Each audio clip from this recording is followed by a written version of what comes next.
안녕하세요. 수수한 일상의 아름다움을 발견하는 언니 스토리맘입니다.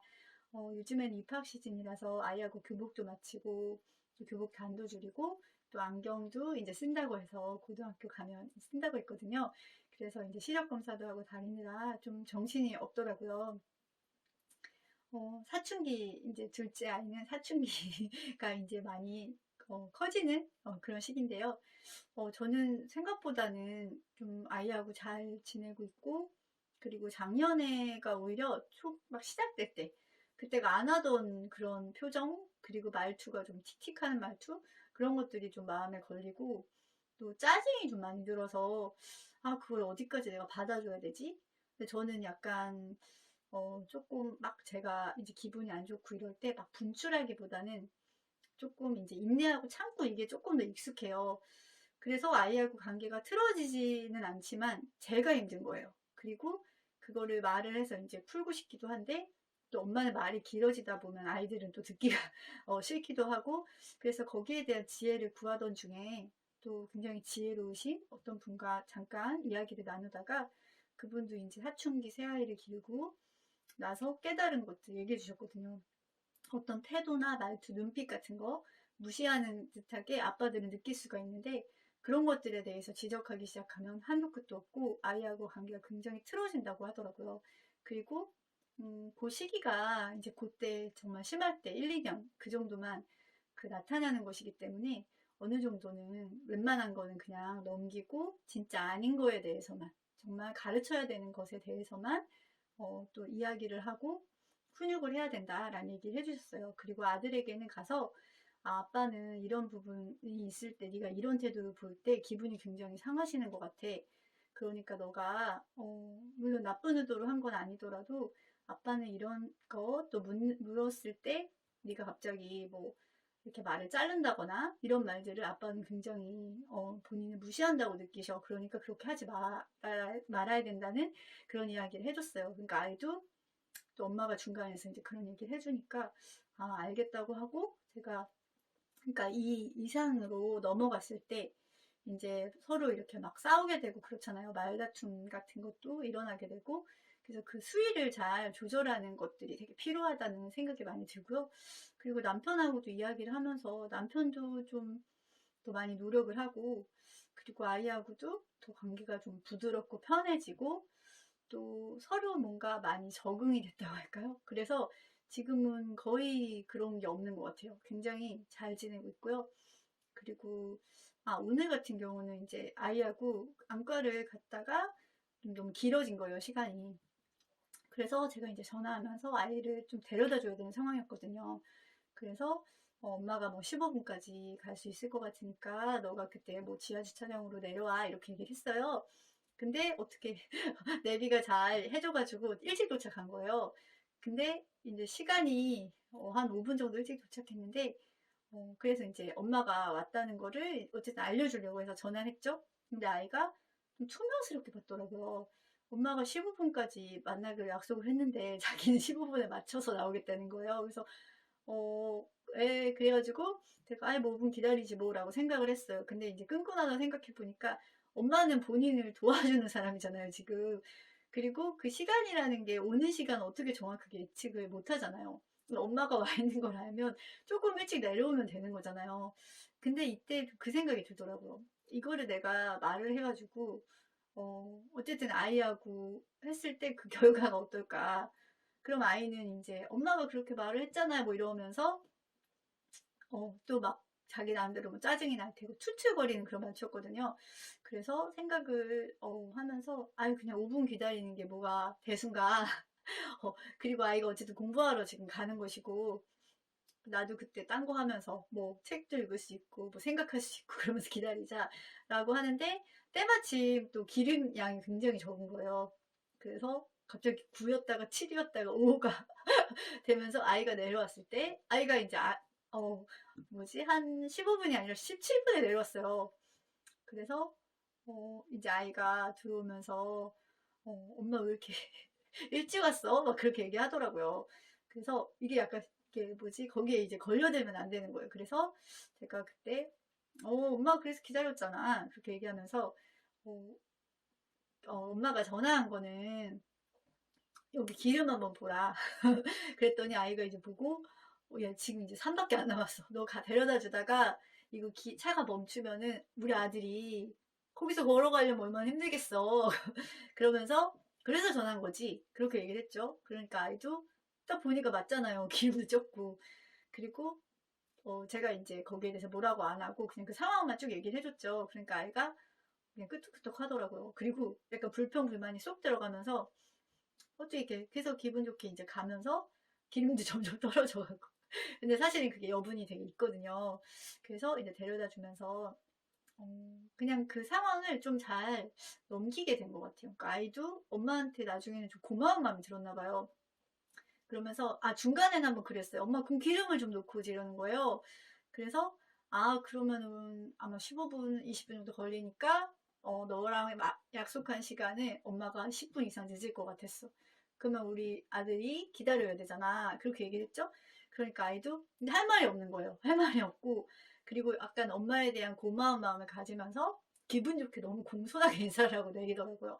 엄마 뭐 고맙다 그런 식으로 얘기를 하면서 그래서 좀 이렇게 잘 넘기는 것들도 물론 제가 항상 뭐 잘 넘기는 건 아니지만 그런 것들이 더 많아지는 것 같아요. 좋은 경험들이 더 많아지고 아이가 엄마에 대해서 좀 고마운 마음 오히려 고마운 마음 그리고 자기를 생각하는구나 그런 걸 좀 더 느끼는 것 같고요.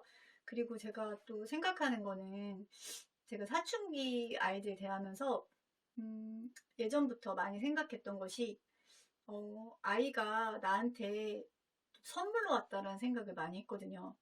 그리고 우리 또 저도 이제 임신 중에 물론 아이들이 다 건강하게 태어나긴 했는데 굉장히 많은 일들이 있었고 그리고 둘째 같은 경우는 못 태어날 뻔했어요. 양수도 너무 중요한 시기에 많이 샜고요. 그리고 의사도 이거 낙태해야 될 것 같다. 아이는 건강하긴 한데 지금 양수도 너무 없고 그리고 이거는 버티기 어렵다. 뭐 그런 식으로 얘기를 해서 낙태 날짜도 잡힌 적이 있었고요. 그리고 뭐 임신성 당뇨에 막 하혈에 중간에 유산도 몇 번 되고 그래서 굉장히 제가 그때 많이 기도도 하면서 다른 거 진짜 안 바랬거든요. 아이가 건강히 태어나서 나랑 눈을 마주쳤으면 좋겠다. 그냥 그거 한 가지밖에 없었어요. 그래서 계속 기도하면서 눈물도 굉장히 많이 났고요. 그리고 저는 그래서 그 순간을 잊을 수가 없어요. 딱 태어났는데 아이가 또 한 달이나 먼저 태어났어요. 근데 건강하게 다행히 태어나서 아이가 눈을 탁 뜨면서 나를 마주 보면서 울더라고요. 그때 저도 눈물이 이렇게 나더라고요. 그래서 그냥 생각해보면 아이가 그냥 제때 건강하게 태어나서 학교를 가고 또 말을 하고 조금 늦된 적은 있었지만 그래도 나이에 맞게 학교를 가고 이게 되게 당연한 게 아닌 거예요. 제가 전에 장애아 그 아이들 가르치는 거를 잠깐 했었는데 그때 어머님들 상담을 해야 되거든요. 근데 항상 이렇게 눈이 많이 부어오세요. 거의 밤에 잠을 못 자고 그러니까 아이들이 이제 자폐 뭐 이런 발달 지연 이런 상태로 이제 받아들이기가 어려운 거예요. 그리고 가장 힘든 순간이 되게 노력을 했어요. 어렸을 때 요즘엔 두돌 때도 다 발견하니까 그래서 진짜 1, 2년 남편하고 정말 헤어질 듯이 정말 따로 남편은 돈 벌고 또 아이 치료실 쪽으로 이사를 와가지고 그 주말 부부를 하면서 그리고 그 아이 엄마는 아이를 둘째 아이가 임신이 됐는데 그 아이를 또 지우셨더라고요. 왜냐면은 큰 아이를 일단 고쳐야 되니까 그래서 그 얘기를 하면서 그냥 많이 우시는 거예요. 정말 아이들이 이렇게 정말 제때에 간다는 게 당연한 게 아니라는 생각을 많이 했어요. 그리고 정말 공부를 물론 잘하면 너무 좋죠. 저도 이제 아이 셋이다 보니까 이게 정말 저는 많이 타고난다는 생각이 들어요. 물론 환경도 너무 중요하고 또 엄마가 끝까지 믿어주고 하는 거 너무 중요한데 정말 아이들이 잘할 수 있는 것들이 그냥 공부라는 것도 너무 중요한데 다른 것들이 정말 있잖아요. 근데 우리는 너무 이렇게 공부 쪽으로만 생각을 하다 보니까 아이를 굉장히 몰아붙이게 되는 경우가 많은 것 같아요. 그래서 그러니까 제가 생각할 때는 물론 이제 그 중에서 이제 공부를 쪽으로 이제 갈 친구도 있고 한데 물론 열심히 하니까 밀어는 줘요. 근데 저는 이제 아이가 정말 얘만이 갖고 있는 것들이 있다고 생각을 하거든요. 그거를 발견해 주는 게 되게 필요하다는 생각을 해서 아이가 좋아하는 그런 것들은 대부분 해주려고 해요. 그러니까 뭐 크게 돈이 들면 못 해주지만 아이가 뭔가를 엄마 나 이거 하고 싶어.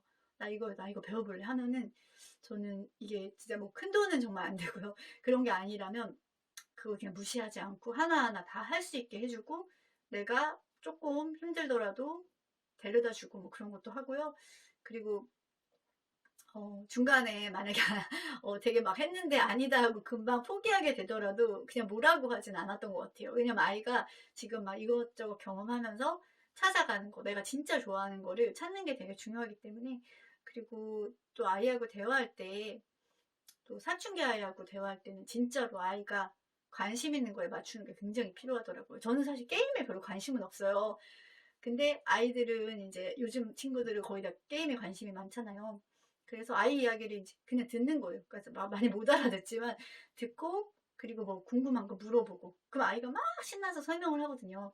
그리고 최근에는 제가 원래 막 그런 거 사주진 않는데 이번에는 그때 영상에도 있지만 그 퍼즐 맞추기에서 저희가 10만 원을 탔어요. 그래서 아이 몫으로 3만 3,300원씩 이제 3명이 나눌 수 있잖아요. 그래서 너 몫으로 너가 진짜 노력을 해가지고 한 거니까 네가 원하는 뭐 마인크래프트에 뭐 망토 같은 게 있더라고요. 아이템인가 뭐 그런 게 있더라고요. 그래서 그거를 이제 너가 골라봐라. 그 돈을 딱 맞춰가지고 그 아이가 뭐 한 세네 개를 골라서 딱 그 금액을 대충 맞췄더라고요. 그래서 그거를 하면 또 너무 좋아하는 거예요. 왜냐면 그게 이제 거의 얘한테는 처음이다 보니까 너무 신나는 거죠. 그래서 이제 엄마 이 망토 입으니까 얼마나 멋있는지 한번 봐. 그러면 이제 제가 가가지고 진짜 멋지다. 이 기능은 뭐야? 막 그러면서 관심을 가져주는 거예요. 그럼 아이가 너무 신나서 얘기를 하고 밥 먹을 때도 게임 얘기도 해주고 그래서 저는 그 아이가 진짜 원하는 거, 아이가 진짜 지금 관심 있는 것이 엄마가 볼 때는 진짜 별거 아닌 것처럼 보일지라도 아이한테는 중요한 거, 내 사랑하는 아이한테는 중요한 거니까 그거를 좀 받아들여주고 그것을 좀 나도 관심을 좀 가져서 그 아이에게 맞추는 게 되게 필요하다라는 생각이 들어요. 그러면 아이도 그러니까 저한테 많이 맞추더라고요. 내가 먼저 많이 맞춰줬거든요. 그러니까 아이도 엄마가 뭐 하면 되게 궁금해하고 알고 싶어하고 근데 그게 같이 가는 것 같아요.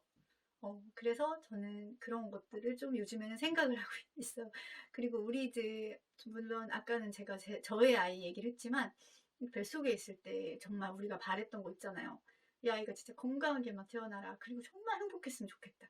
근데 그거를, 지금 저희가, 이제 그게 먼 미래에 있는 게 아니라, 지금 일상 중에, 그리고 아이가 사춘기고, 아이가 뭐 어리고, 그럴 때 이 일상 중에 천국을 맛보는 거죠. 천국이 뭐 따로 뭐 따로 있다고는 생각하지만 그걸 기다리는 게 아니라 그냥 이 현실 속에서 내 가정이 정말 천국과 같이 너무 행복할 수 있게 하는 것이 너무 저는 되게 중요하다는 생각이 들어요. 언니 스토리 맘이었습니다.